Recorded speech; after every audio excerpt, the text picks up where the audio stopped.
So this is about how to find where to farm.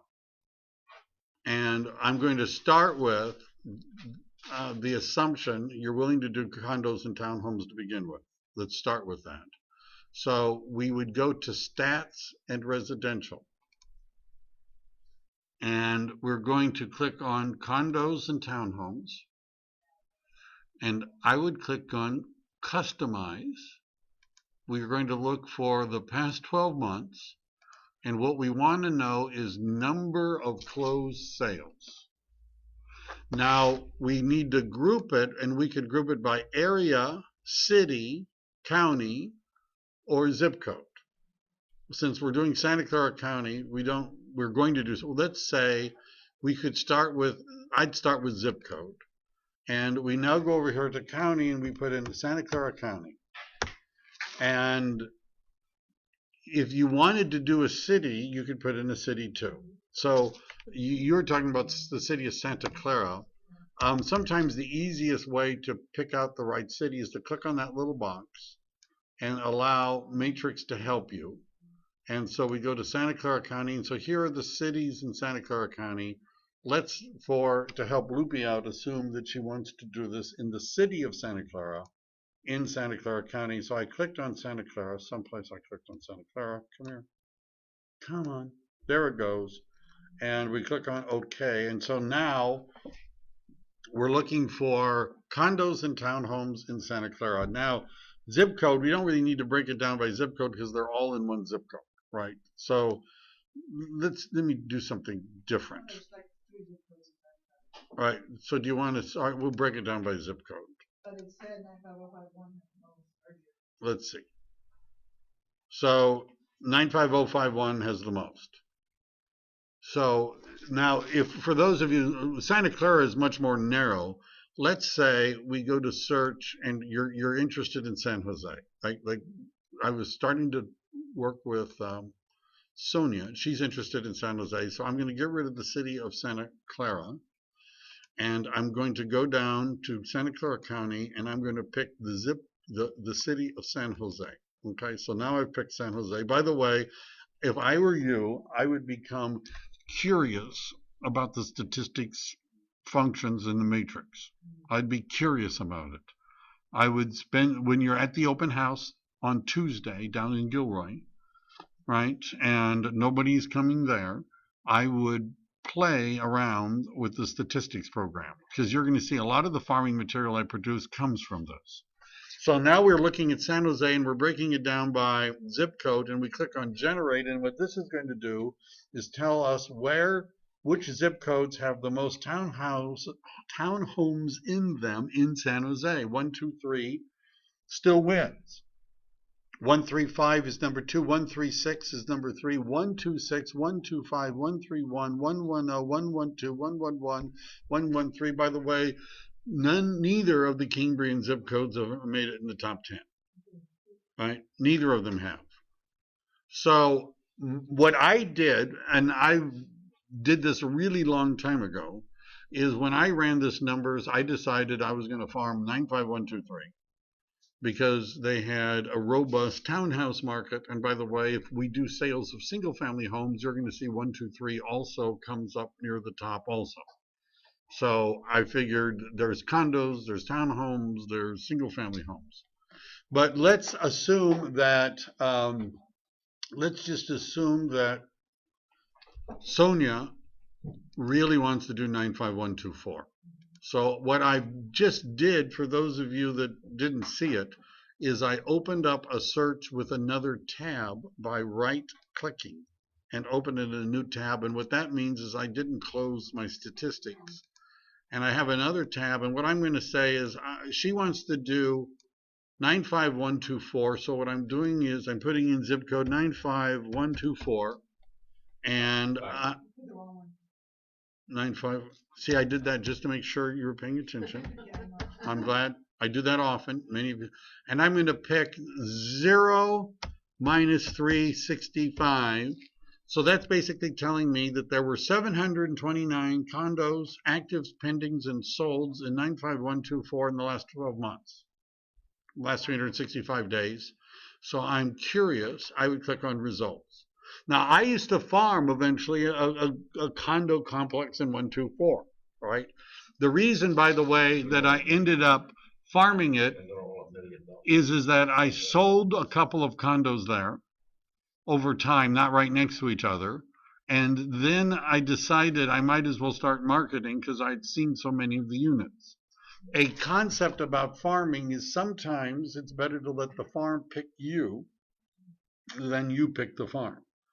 Do you understand? Because I've had people say they've like drawn a box on the map and it's like do or die. I'm going to farm that area. And 2 years later, they've got no business and they're saying, but I can't stop. This is called the theory of redemption, right? You understand? I have to keep spending more money to justify the money I've already spent, right?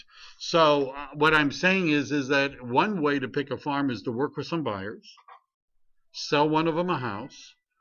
That means you've showed homes, you know homes, and maybe you could farm that. So, but now what we're doing, because 95124, here are all of the, we're going to click on all. Here are all of the 95124 properties. Now, the reason I'm doing this is I'm going to go up here and I'm going to click on the map button. And what we're doing, I'm doing this so Sonia can see, once the map comes up, a map.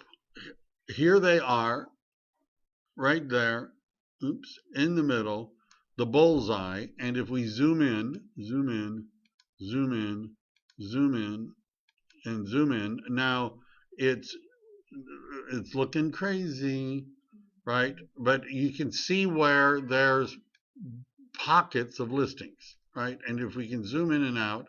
So what I would do is I usually would look for a nice thick clump, right? See, like down here, this draws my attention. There's a nice thick clump. There's a nice thick clump over here. And so we would zoom in and like this one just right here seems, I don't know, it's a nice thick clump. And so what you might want to do is take a look at this.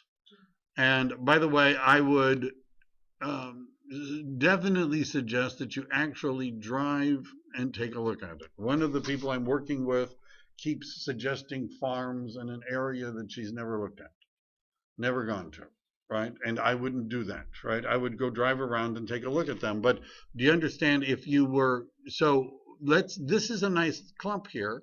So what you would do is you'd go to the polygon tool, click on this, go down here, click on that, go over here, and by doing this, we've now identified that territory, and you could then, we've now identified an area. Now, I'm assuming sort of, see, what I would do if I were you is, how many homes should you be previewing every week? At least. What I would do is I would start with a clump and go start looking at them, right? I would just go and look at active listings until you found a townhouse complex or condo complex you seem to like, right? People are always wanting to short circuit the process, right? Which means they want to pick a great farm without ever leaving the office or their home, without ever driving around, without ever looking at them. I would go and preview all the active listings you could preview in 95124 until you see a group that looks good to you. So let's assume you've done that. That, by the way, looks like by the way, was 365 days. Active, pendings, and sold. What's the different color? What is the different colors mean? Active, pendings, and solds. If you're confused by the MLS, you should take classes with the MLS. All right, how much do they charge to take an MLS class? They don't charge anything to take an MLS class. So you should keep taking MLS classes till you understand the MLS thoroughly. Because not doing that is going to cut your business, right? It's going to hold you back. So let's assume Sonia's driven around, she's looked at them, she likes that area. There's probably more than one complex in this area. Now what we do is, now that you've done this, is you go back to criteria. I'm recording this one too. And if this is going fast, you ought to watch it a couple of times. But we go back to criteria, and notice what it now says: map area selected. You see that? So, and I'm logged in as Avant, so I'm not going to save this. But what you could do is, when you click on results, I would take a peek at them. For example, I would just start clicking on them. There's 46 properties. I would look at them. One of the things I would look at is $1.7 million.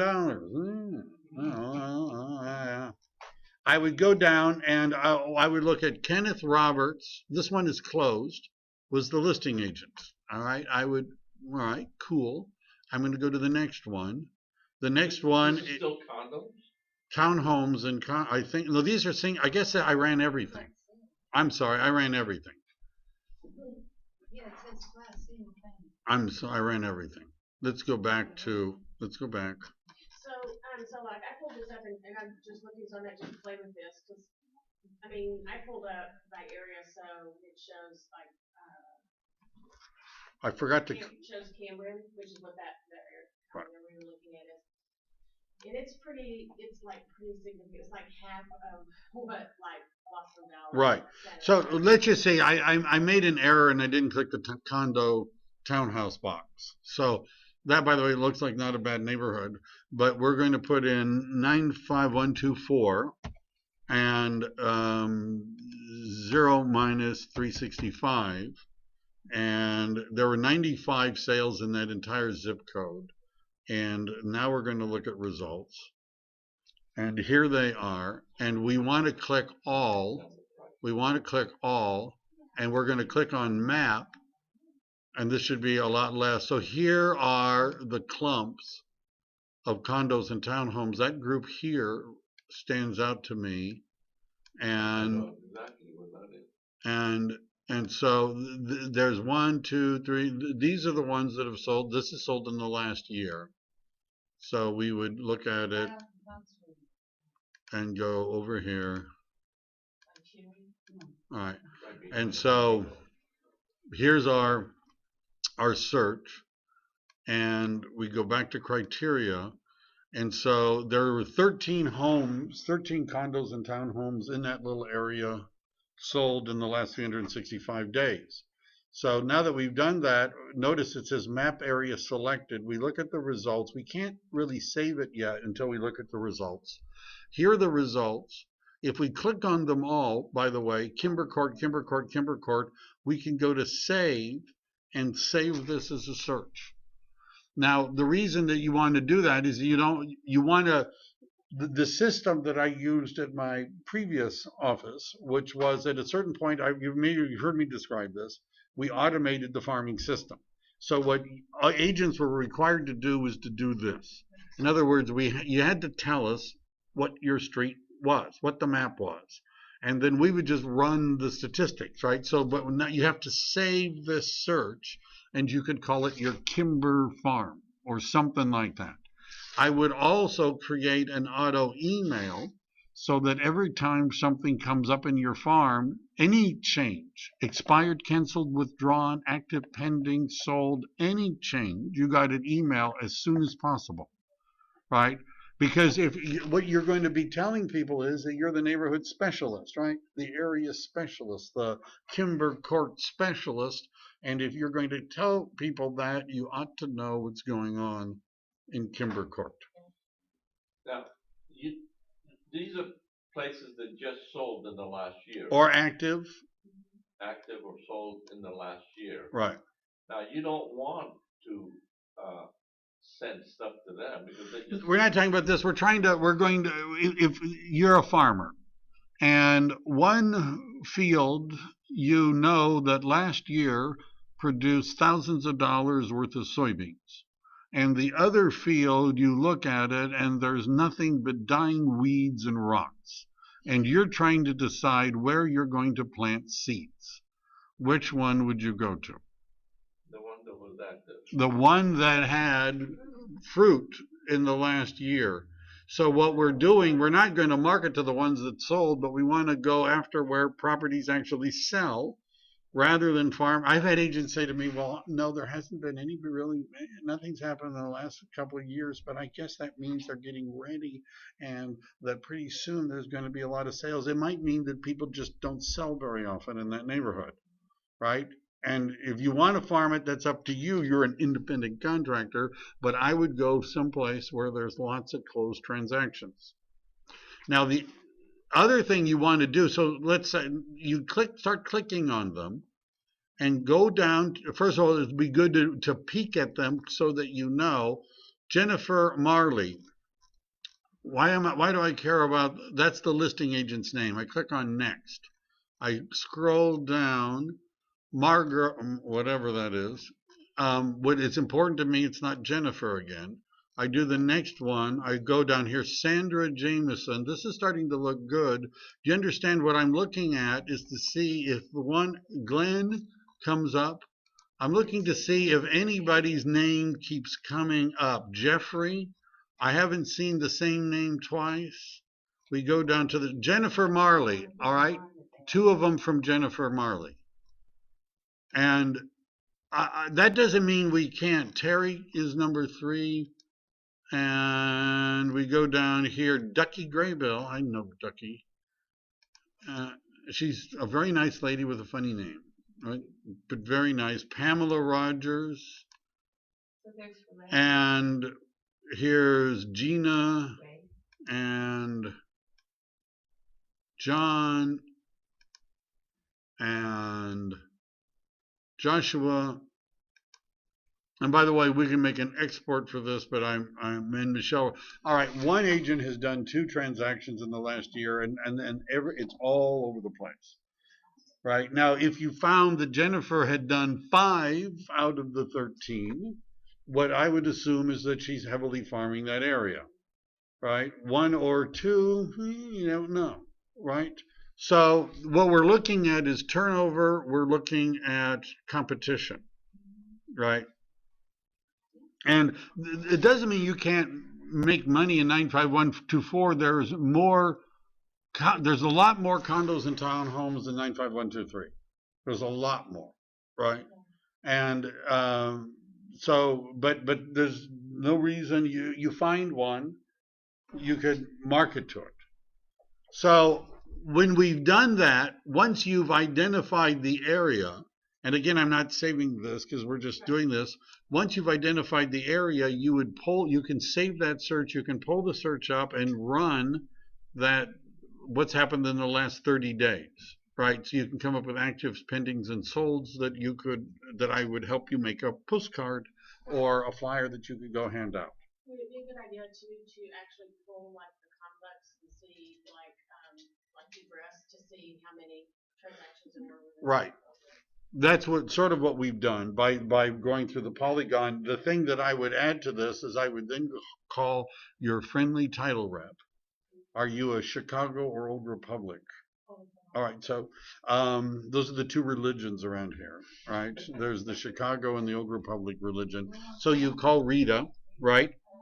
And you tell Rita that you show her your map and let Rita do a farm report, and she'll tell you exactly how many properties are in there.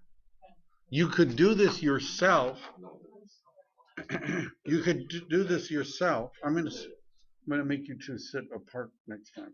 You could do this. You could do this yourself through Realist, because Realist allows you to do a polygon search, and it'll eventually. But it's not an easy thing to do, right? I'm just saying.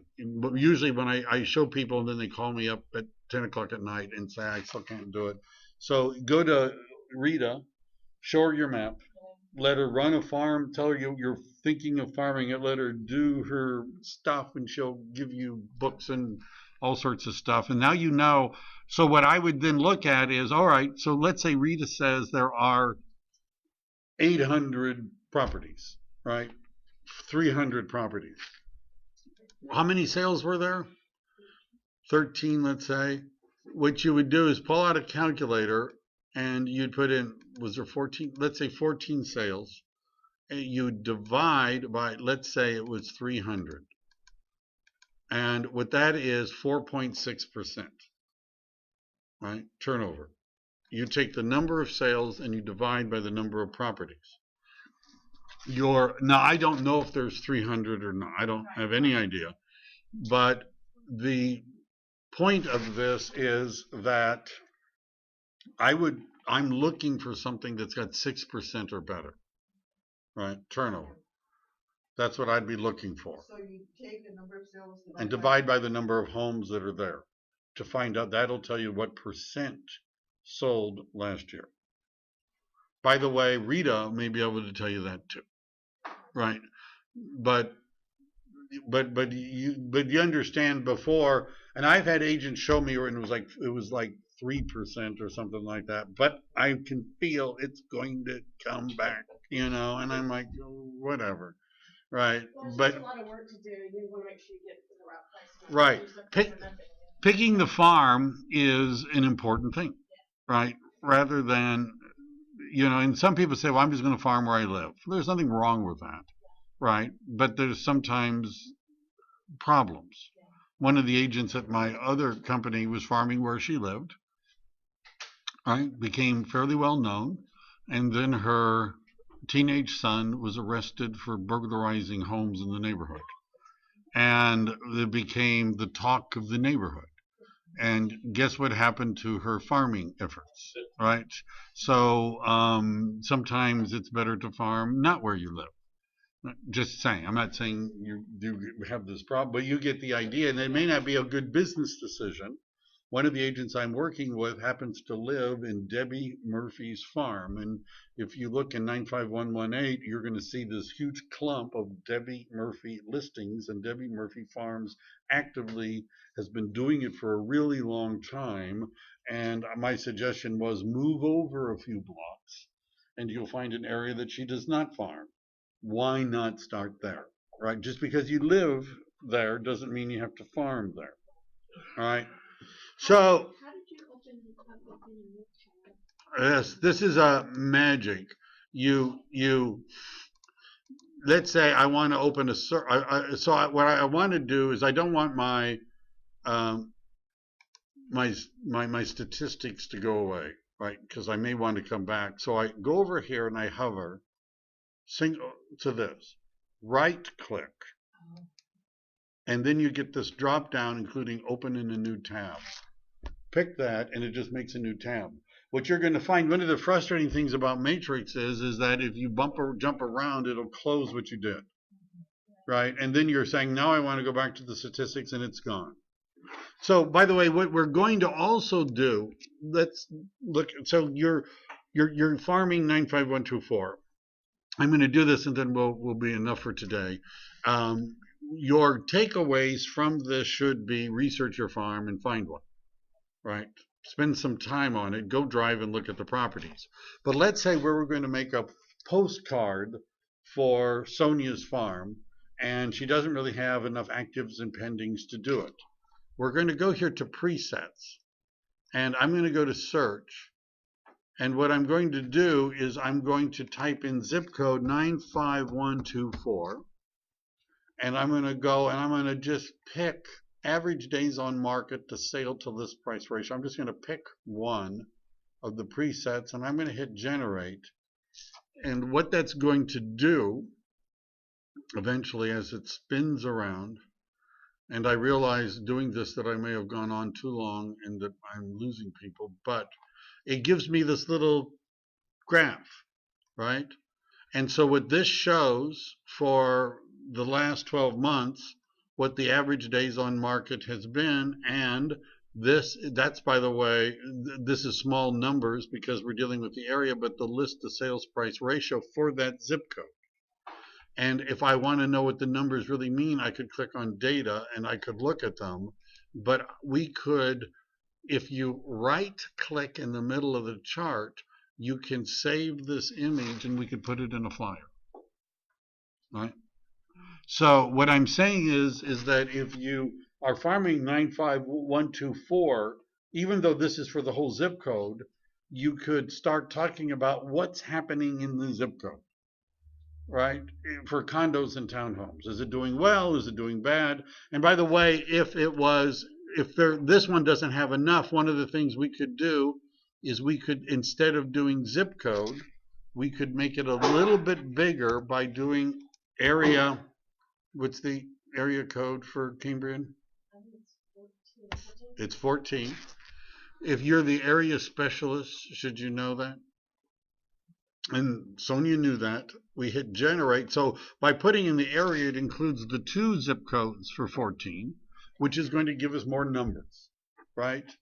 And notice it changed that one high, but it sort of shows how the market has been going. It shows that last month we got about 102%, right? You understand? So we can right click, save the image, and put that in a postcard or a flyer. So every week you could put in a different graph, a different chart if you don't have any actives and pendings. Right? We could just, does everybody see how I could just probably pop that into my postcard template, right? And maybe put some little words to the side that explains what's going on. So pick your farm, preview the properties, take MLS classes till you know it better than me, or close, and then we'll start making more farming materials. If you've already done all this and you want to meet with me, we'll actually make one. If you said I'm ready to go, I got my farm, we'll make an appointment and I'll actually make a template for you. All right, that's it.